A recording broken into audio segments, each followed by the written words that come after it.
Hello, hello. Welcome. This is Jeremy, your course facilitator for NZD633 Human Resource Management Online, Semester 1, 2017.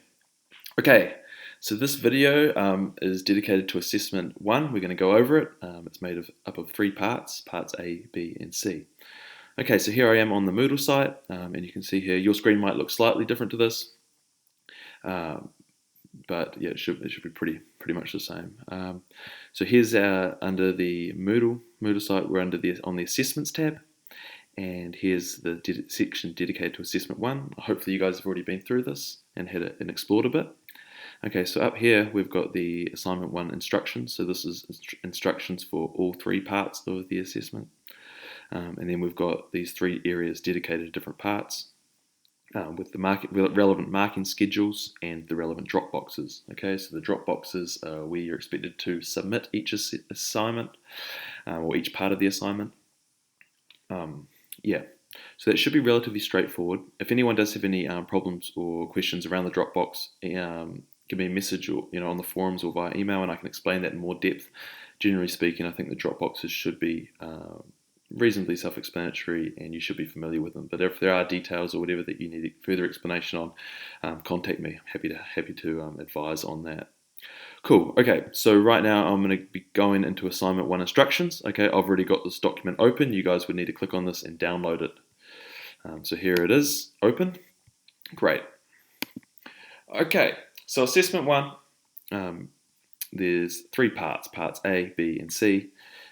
It's worth 110 marks for a weighting of 50%. Okay, so here are the due dates. So Part A is due at 8 AM Monday the 20th of March, Part B 8 AM Monday the 10th of April, and Part C 8 AM Monday the 8th of May.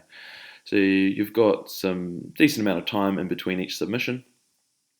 Every submission is due on a Monday, and every submission is due before 8 AM or by 8 AM.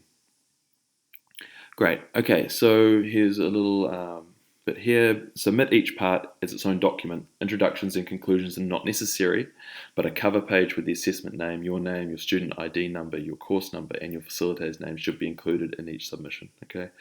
In terms of formatting, I'm not super worried about your choice of font, or I'm not really specific around that. It just needs to be really clear, and keep it simple. Keep it straightforward. Use a clear, straightforward font. Use a size, a 12 or 11 size.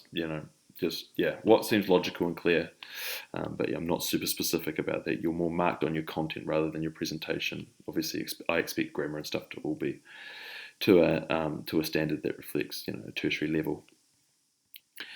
Okay, so yeah, here's the learning outcomes. If you want to read through them, textbook references, different chapters. And the word guide. Okay, so 4,000 words in total, plus or minus 10%, so anything from 3,600 words to 4,400 words, not including supporting material. So not including the references or the bibliography or the appendices, and not including in-text references, in-text citations, as well as the bibliography, just to clarify that. So 4,000 words, so I don't actually have a specific word count set for each part. I'll leave that you guys to sort of decipher that for yourselves, but you need to make sure that the marks that each part's worth are reflected in your word count. So Part A is worth, I think, 40 marks. So therefore, 4,000 divided by roughly a third, or just over a third. So maybe something between 1,200 and 1,500 words for Part A might be a decent word count. Like I say, again, I'm not really pedantic about this, as long as your overall word count comes in at around, that 4,000 plus or minus 10%. Great. Okay, so this assessment is all based around this fictitious business called Building Dreams Limited.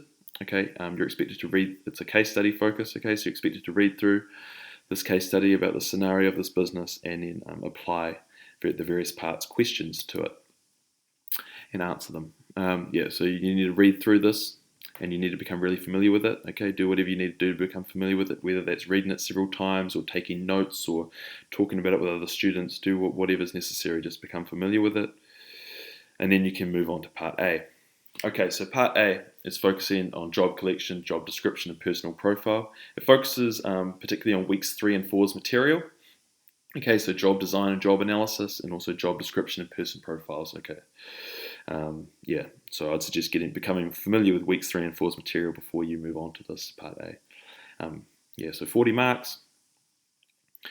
Yeah, and we mentioned that word count before. Maybe somewhere between 1,200 and 15 or 1,600 words might be around about right. But again, you've got flexibility within that as long as you answer each area appropriately, to the standard that you want to, that you think will get a decent mark.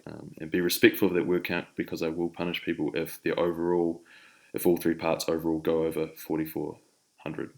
When I say punish, you'll just lose a few marks. So, yeah. Okay.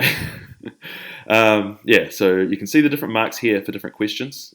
So that again gives you another idea of possible word counts, and which areas maybe you need to go into more depth on or whatnot, So the key thing with every question is just to answer it well and specifically. Don't waffle on about things that are slightly irrelevant. Keep focused on these questions and show off your knowledge and your ability to apply them to the case study.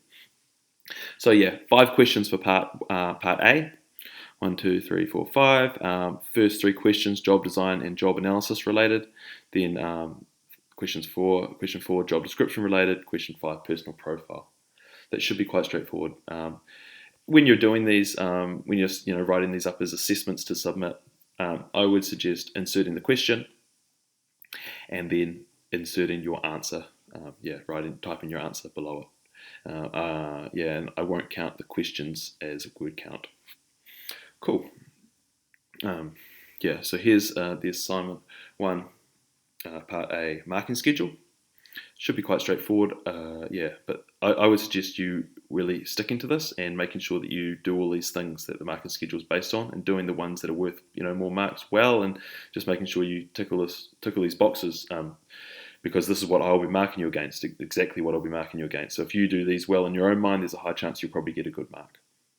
So stick to that. I'll present you after you assess any of the assessment, submit any of the assignment parts. I will eventually, I'll mark them and I'll fill out the marking schedule, send that back to you with some comments, and I'll email those out to you. Okay, so that's part A.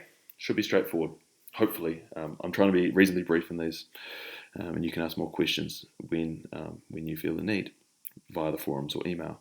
Okay, so part A is focused on recruitment and selection. So this is weeks 5 and 6's material. I'll just say quickly, you're welcome to jump ahead on any of this. So, you can read through and, submit them earlier if that better suits you and your schedule. Easy. Actually, I don't think some of the drop boxes open until certain times, so you have to be respectful of that. But yeah, I'm not worried about, as long as you guys do the work, I'm not super worried, and get things in by deadlines. You get a lot of flexibility with that. So yeah, just do what best suits you. So part B is worth 40 marks again. It's got 4 questions. Well, one looks like it might be 2 questions. No, it's only 1 question, right? In part 1. So yeah, 1, 2, 3, 4. You need to go through these, again, respecting these word counts, these marks, and relating them to word counts. And it's all recruitment and selection focused. Okay, here's another schedule. Again, so yeah, stick to this. Yeah, cool. So yeah, pretty straightforward. Basically it mimics part A, but just obviously different questions. But yeah, I'd expect the setup and stuff to be the same for each part. And here's part C, so it's introduction and training plan. Okay, so this is part focusing on week 7 and 8's material. 30 marks, so not quite as many marks. So there's one, I've got as one big set of instructions with various little bits here, A, B, C, D, E, F, G, all with different marks. So again, set it up like this, and then just answer the questions or do whatever's required. Okay, focusing on showing off your knowledge, and being able to keep it, relevant to the case study. Reference where necessary, reference theories, reference whatever. Add a reference section to each part if necessary. I would suggest using references just because it's far more academic, and so focus on doing that. Focus on using academic material. Textbooks are okay. Academic journals are even better because they've been peer reviewed, and etc. So yeah, you should be familiar, hopefully, with the online library resources through MIT and finding journal articles, etc. If not, explore a bit. And if you do have any questions, come back to me and I can help you work through that. Cool. So yeah, and here's the marking schedule for Part C. So induction and training and planning and series of marks. And again, my comments. So that's the overview. That's the instructions for assessment 1. Should be quite straightforward. Yeah, if you do have any questions, of course, get in touch with me. I'm happy to talk about this more. Also, feel free to open up questions just on the forums with other students and me, and we can get a bit of a discussion going around it. Yeah, more private matters, feel free to email me. Okay, so I'll leave it there at the moment. All the best, and yeah, be in touch. Cheers.